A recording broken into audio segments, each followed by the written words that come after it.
Guys, no, relate ba kayo nung hindi pa kayo abroad? Nung hindi pa kayo abroad, tingin nyo sa mga OFW is maraming pera. Diba? Relate na relate ako nung una, hindi pa ako OFW, estudyante pa ako. Tapos ang abroad, yung nanay ko.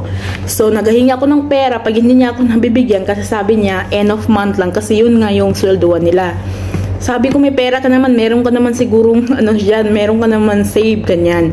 Kasi yung sa mind ko is may pera sila. Ang OFW may pera talaga. Ngayon ko lang na-realize, ngayon ko lang talaga na-discover na wala talagang perang OFW, diba? So wala akong pang-over ngayon. Wala talagang tinatagong perang OFW. Ngayon ko lang talaga, ngayon yung saka nyo ma-realize na ay wala talagang perang OFW pag naging na kayo, pag nandito na kayo, pag nandito na kayo sa abroad, nahutala ko, pag nandito na kayo sa abroad, saka nyo ganito pala kahirap ang pagiging isang OFW, di ba? Dati, ang iniisip ko, simple lang man yan, magtrabaho lang sa bahay, ganyan yung mindset ko, nagtatrabaho lang siya sa bahay, after nun, relax lang siya, ganyan yung sa isip ko. Pero pag nandito ka na sa abroad, iiyak ka talaga kapag mahina yung kalooban mo, iiyak ka talaga kapag wala ng pera. Tingnan mo, unreal lang natin. So, saka ko na na realize na wala talagang perang OFW nung ako na ang naging OFW, diba? Tapos pag may problema, sabi ko may pera naman si nanay, ganyan, hingi tayo ng pera doon kasi every month meron siyang sweldo, ganyan yung sa mindset ko dati nung hindi pa ako OFW.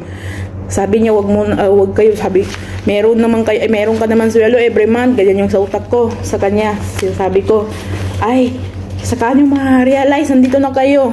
Sabi ko, ang hirap para mag-handle ng pera. Ikaw yung may sweldo ng 20k like that, or more than 20k, like 30, 40, 50, ganyan yung mga sweldo dito.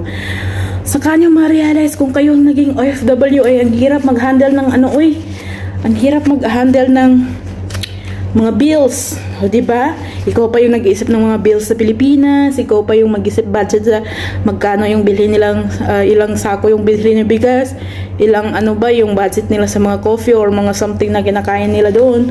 Ikaw pa yung tapos maglilinis ka pa dito. Relate ba kayo? Kasi wala na talaga akong pang-over. Kulang.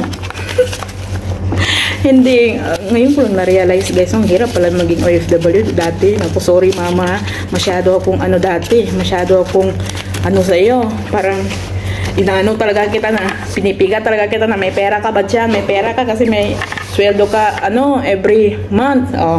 Ngayon, natikman ko na ngayon na ako na yung sabog ang ulo. So yan guys, don't forget to share and follow. Salamat pala sa nanonood ng video ko. Sana makarelate kayo.